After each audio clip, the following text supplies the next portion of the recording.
So nowadays, everyone wants to make money and they want to make money quickly. What most people don't realize is if I were to give you $1 million, £1,000,000, whatever currency you're in today, within 6 months to a year, you'd probably waste it.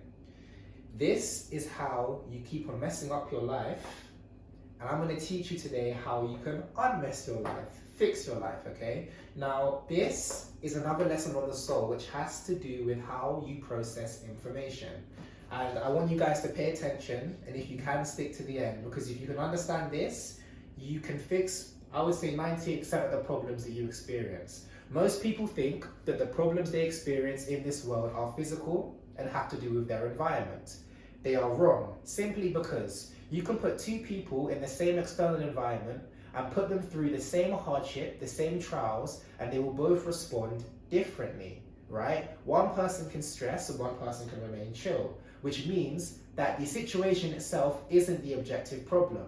The problem is what's going on internally. So let's look at this, right? Number one, your thoughts.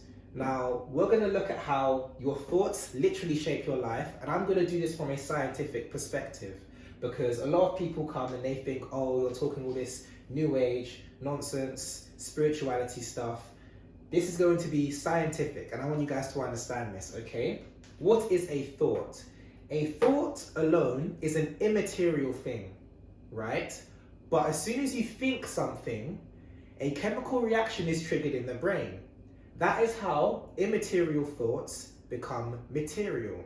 Now what happens is, there's that chemical release in the brain, and that then triggers parts of the body. And I'm going to explain this process in more detail. But what then happens is, those chemicals cause your body to react in a certain way, or you then experience what's known as an emotion. Now, many people say that emotion is energy in motion.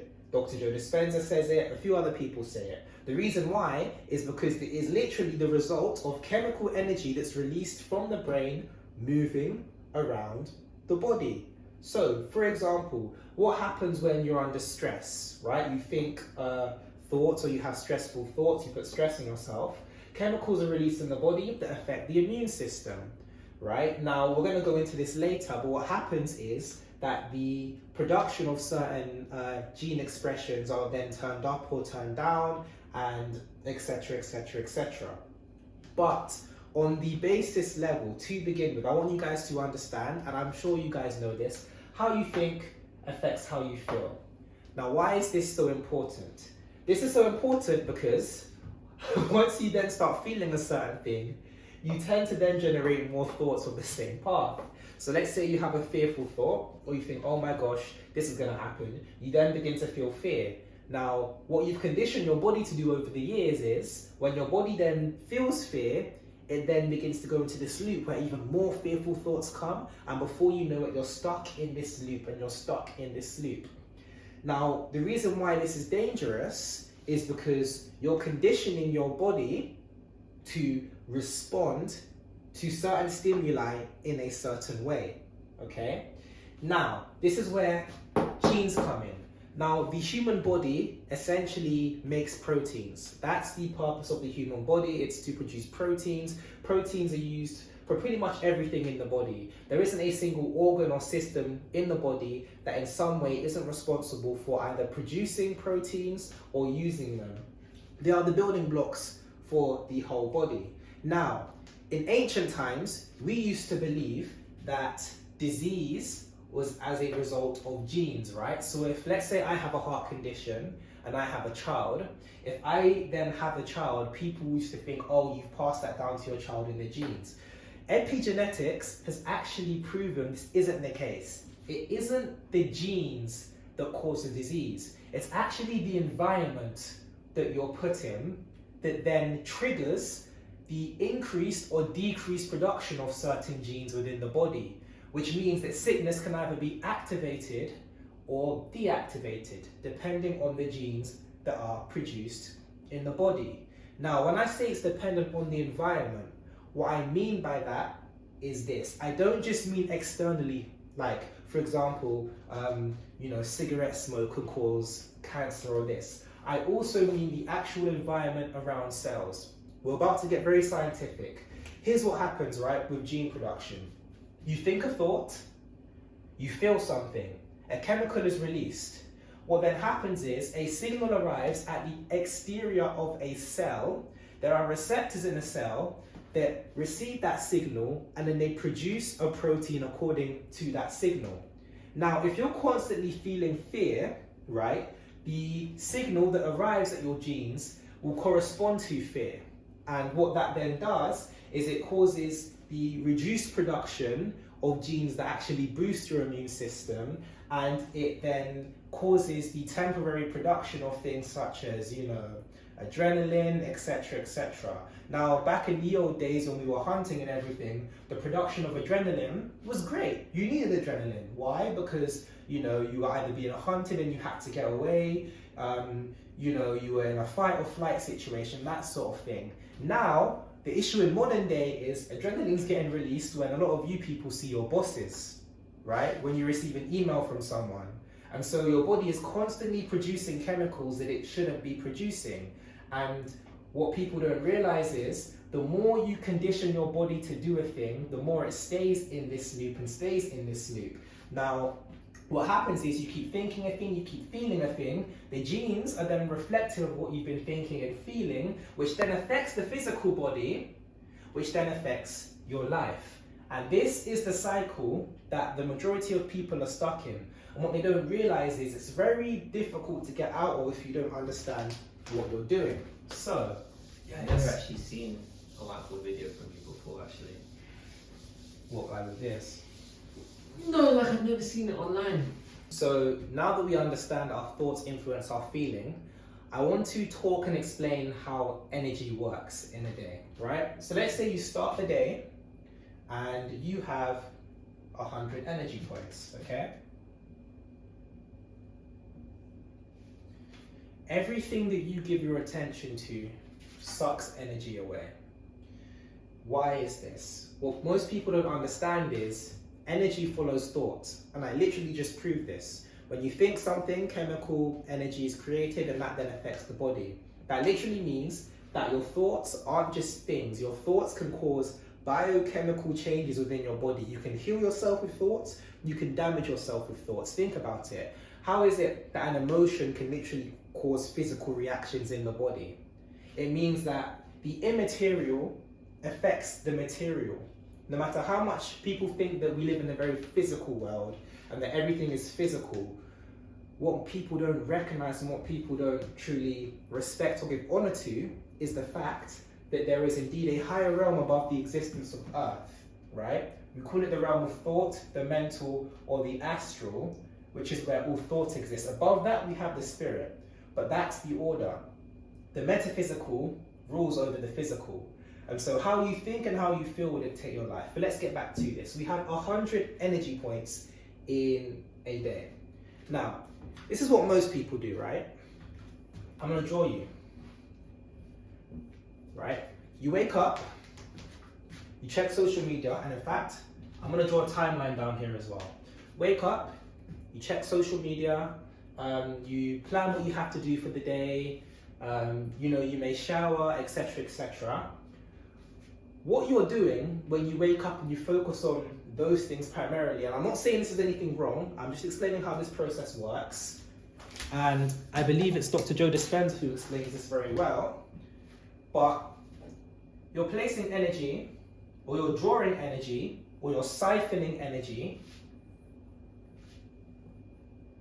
from the past. Now, what does that mean? What I mean is that if you created the habit of checking social media when you wake up, if you created the habit of driving a certain way, brushing your teeth a certain way, and you continue doing that, I'm not saying that's an issue, but I'm just explaining what's going on, a lot of energy, right, that you use to create the future comes from the past. So if you woke up and checked social media yesterday, if you don't make the conscious decision not to, then you're going to do the same thing tomorrow, and the next day, and the next day. If you dislike your boss and you go into the habit of disliking your boss yesterday, you're probably going to dislike your boss today, and if you don't make the conscious effort to change, you'll dislike your boss tomorrow, and you'll keep disliking your boss. The issue isn't your boss, the issue is that where you place your thought, you place your attention. And something that you lot can all attest to is when you were growing up, right, the strongest memories that you have from your childhood were all memories where you were emotionally impacted the most. So the strongest emotions that you experience in life are the ones that get imprinted on your brain and body the most. Another thing is, when you experience something, whether it be trauma, right? Let's say you experience trauma attached to a person. When those chemicals are released through the body, what happens is the body attaches that emotion to a person, which means that when you then see that person, that same reaction, those same chemical responses that you felt in the body will be triggered. If you hate your boss, and every time you hate or you see your boss, you think of fear and anger, what happens is, on a day-to-day basis, when you go to work and you see your boss, you're triggering your body to release those chemicals that create that negative feedback loop, or that negative emotion, which in turn breaks down your immune system, because the genes that you're triggering within your body are those which are of stress, which then basically break down the immune system. What I'm trying to show you guys is the power of the emotions that you allow yourself to feel on a day-to-day basis. The previous video, I think it was 2 videos ago I spoke about the law of vibration and how different emotions have different vibrational states. Now, the reason why I drew this on the board, I feel like my teaching could be quite sporadic, but grab from this what you can, is that what I want you guys to be able to do and learn how to do is to stop dragging your past experiences into the future. The reason why that's so important is because when you keep dragging your past experiences into the future, you're leaving this big gap here for the present. There is no present moment. You can't truly appreciate the present moment because all you're doing is dragging your past experiences into the future. Now, this is why you can go 7 years and people don't really change much. They still think the same way they do, they still have the same habits, they still are the way they are, and their life doesn't change because they don't give themselves enough energy to breathe, because they're using 100 energy points a day to drag the familiar into the familiar. Now, what I'm here to teach you is I'm here to teach you how to master your interior kingdom. The first thing you need to learn to do if you want to master your interior kingdom is to learn how to operate within this area. This area is the present moment, it is the now. Now, I'm going to explain something here about the mind and what the mind is. If you need to, you can always rewind the video, etc, etc. Mind, we use this word a lot. My mind is Filipino. I'm joking. Mind is essentially the sequence of neurons or neurological networks in the brain. I'm gonna break that down because that sounds all fancy. I like to keep things simple. All right, let's say you wake up and you drive to work, same route every day. What happens is, the more you do it, the more you fire up the neural pathways in the brain, and you basically reaffirm them, the neurological networks, until what happens is you do it so much, you have a mind for driving your car, which is why some people can literally get into their car, go into autopilot, and they'll just drive from place to place because it's something they've embedded within themselves, okay?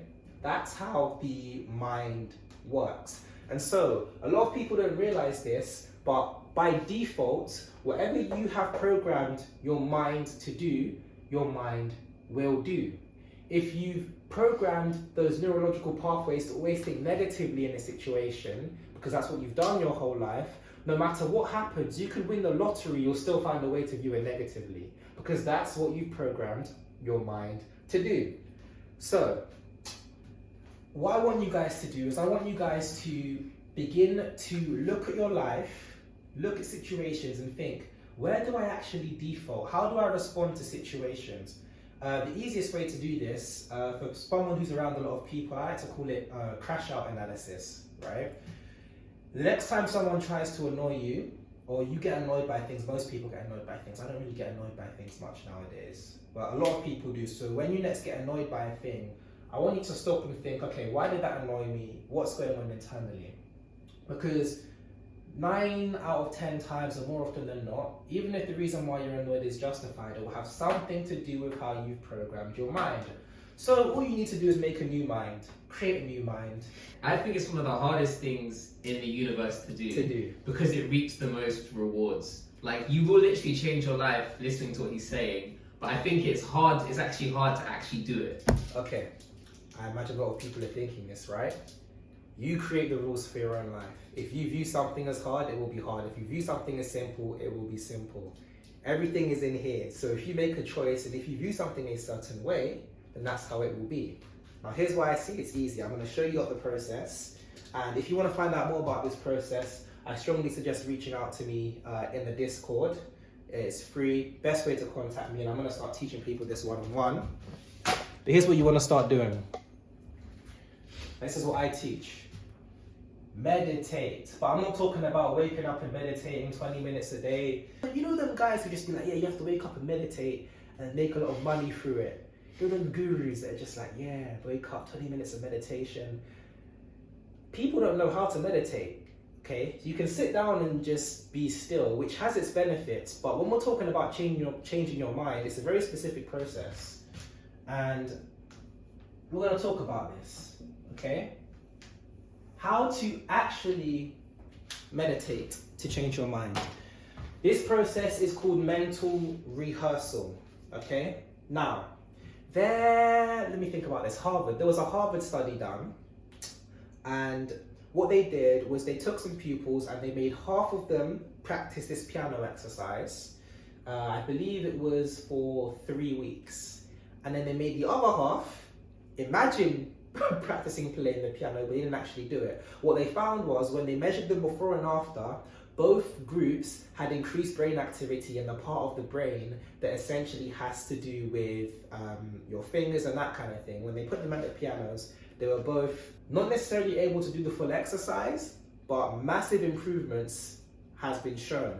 The reason this is because the internal mind doesn't know the difference between the external world and your internal world, which means that if you can view something within your imagination and you can hold on to it and you can attach to it emotionally, your body won't know the difference as to whether it's actually happening or not.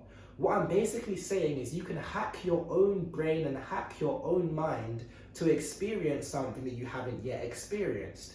And this is how you learn to enjoy the present moment. So the first thing that you need to do is when you meditate, you need to first train your focus.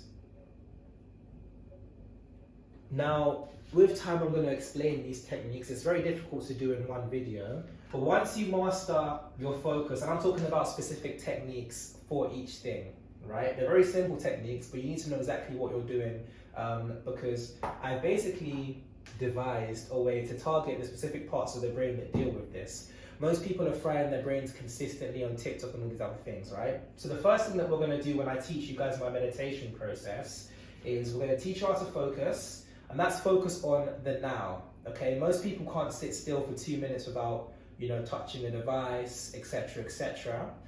I started the exact same way, so I'm not asking you to do anything that I haven't done, right? But what you want to do is you want to begin to train your focus. Now, I'm sure you can devise ways to do this, but the reason why is because the main goal for meditation for this process is to be able to disconnect. You want to disconnect from your own self-identity. You want to disconnect from your own predetermined thoughts because you're disconnecting from your past. But I can't I can't stand here and say to you guys, meditate and disconnect from who you are and what you know. You guys will be like, how do I do that? Every time I sit down, my mind is full of these thoughts, and that's why renewing the mind is so difficult, which is what my brother was saying. So here's a step-by-step process. The first thing you want to do before you can train or allow your mind to let go is you want to be able to train your mind to focus on one thing and one thing only. And I'll give you one technique for free. And that's simple, it's an object meditation. Pick an object. I'm going to use this pen. You can train your focus by staring at the pen, right? And just get the image of the pen in your mind and let it really register in your mind. Shut your eyes and see the pen, right? Now, I recommend doing 30 seconds on, 30 seconds off, and just keep doing it until eventually you can view this image of your pen in your imagination, in that screen in your mind, and you can just hold it and see it and see it and see it and see it and not let anything else get into your brain. Once you've mastered the art of being able to focus on one thing, you then need to engage what I like to call the void or nothingness, okay? Now, how do you do this? You sit in meditation. You don't think about, what you have to do later. Like, anytime these thoughts come, you just dismiss them, right? You bring your brain back to focus. You don't beat yourself up, but you keep doing it, right? Eventually, what happens is you'll be sitting in meditation and you'll just be able to be in the present moment. Now, a method that I like to use is I just like to say to myself, now, now, now, as you breathe, now, now, now, and keep your body still. And what will happen is you'll begin to feel this expanse. Once you feel this expanse, and once you feel this void, what then happens is you've been able to successfully access the present moment. Now, you can take this outside of meditations, right? Because the more you kind of do this, you'll be able to appreciate the present moment more, etc., etc. What's that we got there? Food, fam. We get food. So the delivery guy, he mashed up my food basically, but it's fine. No worries. You focus on the now, you focus on the now. And that's essentially how you get into the present moment, okay? The third step, once you're able to master that, this is very much a succinct summary, but the third step, once you've mastered that void and being able to just be. Now, I discovered this by accident, right? I was meditating every day, and I just used to call it my secret state, the balanced state, where I would just sit there and be with no thoughts, no intentions. I would just be, And you'll know once you get there. It's a feeling that I can't describe, but you'll know, because it will click and you'll be like, this is how it feels like. From there, all you have to do from that point onwards, right, is create what you want. Now, people are like, how do I create what you want? Just see it in your mind. See it in your mind, okay? So, when it comes to reprogramming the brain, let's say you see your boss and you hate your boss. Once you get to this state, right, I want you to see your boss, right? And when you see your boss, I want you to imagine yourself loving your boss, hugging your boss. You and your boss have the best relationship ever, to the point where you actually begin to feel that emotion, because that's what triggers the chemicals. And what that does, we spoke about genes earlier, is that sends a new signal to the parts of your body, to the cells, that creates the new environment around your cells that will then create the new genes, which instead of making your body feel stressed, will make your body feel amazing. High vibrational states. This is how you do it. This is how you hijack your mind. The reason why most people find it difficult is because they never actually dedicate themselves to this process. Now, if you really care about changing your life and how you view things, do this every day. I don't care if it's for 5 minutes, 10 minutes, right? You want to build up the practice. But if you do this every day, and I haven't even begun talking about the manifestation of material things like job, money, all of that. No, I'm talking about just the interior, your emotional state. Okay, if you genuinely have the desire to change, To be fair, if you master this, then money and jobs and these things will come easier. I mean, I've created things for myself by accident just through doing this every day. And there have been times where I've just thought of having a thing, and just by that thought and that decision of, okay, I see myself in this and I have it, bam, it comes, So what you want to do is you want to learn how to focus, you then want to practice entering the void, and you then want to create, right? This has literally been my crash course on how to regulate the emotions within your body. I hope you find it useful. I hope it wasn't sort of all over the place too much. I'm going to try and get it down to a place where you lot can really learn. I'm just here being myself, sharing. You're free to disagree, you're free to agree. If you believe that what I'm saying is completely false, you're right. if you believe that what I'm saying is completely true, you're right. And in fact, I'm going to record another video right now about that. So peace, guys. Take care.